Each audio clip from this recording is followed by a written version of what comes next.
জান্নাত এবং জাহান্নামের অস্তিত্ব সম্পর্কে মহান আল্লাহ তাআলা পবিত্র কুরআনুল কারিমে এবং নবী করিম সাল্লাল্লাহু আলাইহি সাল্লাম হাদিস শরীফে কি বর্ণনা করেছেন।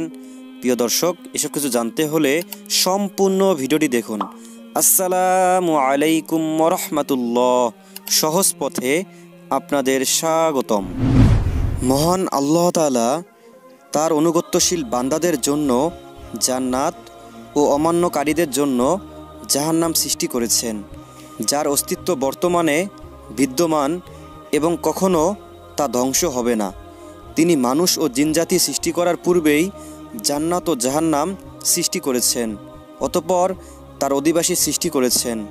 এ ব্যাপারে আহলুস সুন্নাহ ওয়াল জামাত ঐক্যমত্য পোষণ করেছেন। তবে মুতাজিলা ও কাদারিয়াগণ এ ব্যাপারে দ্বিমত পোষণ করে বলেন, আল্লাহ তাআলা কিয়ামতের দিন জান্নাত ও জাহান্নাম সৃষ্টি করবেন। জাহান্নামের অস্তিত্ব এবং বিদ্যমানতা সম্পর্কে পবিত্র কোরআন ও হাদিসে অসংখ্য দলিল রয়েছে। তার মধ্যে উল্লেখযোগ্য কয়েকটি দলিল হচ্ছে, মহান আল্লাহ তাআলা বলেন, তোমরা জাহান্নামকে ভয় করো, যা প্রস্তুত করা হয়েছে কাফেরদের জন্য। সূরা আল ইমরান আয়াত 131। মহান আল্লাহ তাআলা আরও বলেন, নিশ্চয়ই জাহান্নাম গোপন ফাঁদ, সীমা লঙ্ঘনকারীদের জন্য প্রত্যাবর্তন স্থল। সূরা নাবা আয়াত 21-22। হাদিস শরীফে এসেছে, হযরত আব্দুল্লাহ ইবনে উমর রাদিয়াল্লাহু তাআলা আনহু থেকে বর্ণিত, আল্লাহ রাসূল সাল্লাল্লাহু আলাইহি সাল্লাম বলেছেন, তোমাদের কেউ মারা গেলে অবশ্যই তার সামনে সকাল ও সন্ধ্যায় তার অবস্থান স্থল উপস্থাপন করা হয়। যদি সে জান্নাতি হয় তবে অবস্থান স্থল জান্নাতীদের মধ্যে দেখানো হয়, আর সে জাহান্নামী হলে তাকে জাহান্নামীদের অবস্থান স্থল দেখানো হয়, আর তাকে বলা হয়, এ হচ্ছে তোমার অবস্থান স্থল। কিয়ামত দিবসে মহান আল্লাহ তাআলা তোমাকে পুনরুল্লিখিত করা অবধি। হযরত আবু হুরাইরা রাদিয়াল্লাহু তাআলা আনহু বলেন, নবী করিম সাল্লাল্লাহু আলাইহি সাল্লাম বলেছেন, আমি আমর ইবনু আমির ইবনে লুহাই খুজাকে তার বহির্গত নারীভুঁড়ি নিয়ে জাহান্নামের আগুনে চলাফেরা করতে দেখেছি। সেই প্রথম ব্যক্তি যে সাইয়্যিবা উৎসর্গ করার প্রথা প্রচলন করে। হযরত আব্দুল্লাহ ইবনে আব্বাস রাদিয়াল্লাহু তাআলা আনহু থেকে বর্ণিত, তিনি বলেন, নবী করিম সাল্লাল্লাহু আলাইহি সাল্লামের সময় একবার সূর্যগ্রহণ হলো। লোকেরা জিজ্ঞাসা করল, হে আল্লাহ রসুল, আমরা দেখলাম আপনি নিজের জায়গা হতে কি যেন ধরছেন, আবার দেখলাম আপনি যেন পিছনে সরে এলেন। তিনি বললেন, আমি তো জান্নাত দেখছিলাম এবং এক গুচ্ছ আঙ্গুরের প্রতি হাত বাড়িয়েছিলাম। আমি তা পেয়ে গেলে দুনিয়া কায়েম থাকা পর্যন্ত অবশ্য তোমরা তা খেতে পারতে।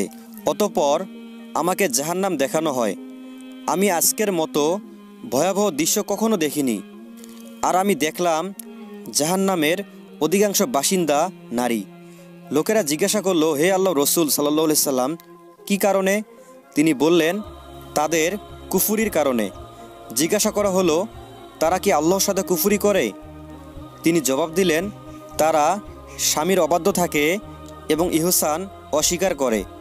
তুমি যদি তাদের কারো প্রতি সারা জীবন সদাচরণ করো, অতঃপর সে তোমার হতে যদি সামান্য ত্রুটি পায়, তাহলে বলে ফেলে, তোমার কাছ থেকে কখনো ভালো ব্যবহার পেলাম না।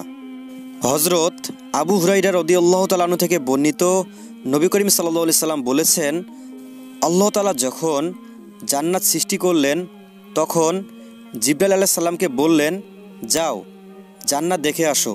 তিনি গিয়ে তা এবং তার অধিবাসীদের জন্য যেসব জিনিস আল্লাহ তাআলা তৈরি করে রেখেছেন সব কিছু দেখে আসলেন এবং বললেন, হে আল্লাহ, তোমার ইজ্জতের কসম, যে কেউ এ জান্নাতের অবস্থা সম্পর্কে শুনবে সে অবশ্যই তাতে প্রবেশ করবে, অর্থাৎ প্রবেশের আকাঙ্ক্ষা করবে। অতঃপর আল্লাহ তাআলা জান্নাতের চারপাশ কষ্টসমূহ দ্বারা বেষ্টন করে দিলেন।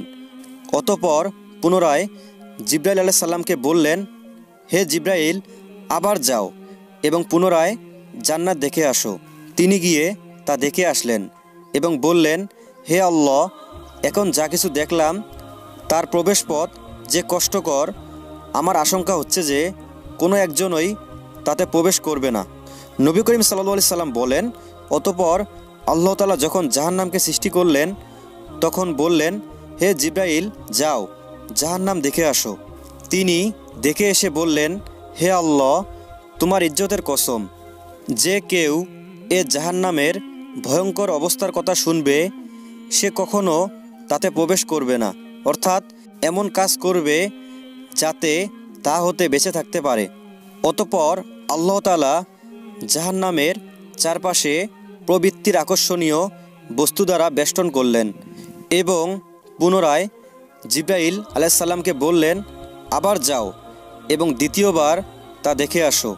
তিনি গেলেন এবং এবার দেখে এসে বললেন, হে আল্লাহ, তোমার ইজ্জতের কসম করে বলছি, আমার আশঙ্কা হচ্ছে একজন লোকও তাতে প্রবেশ ব্যতীত বাকি থাকবে না।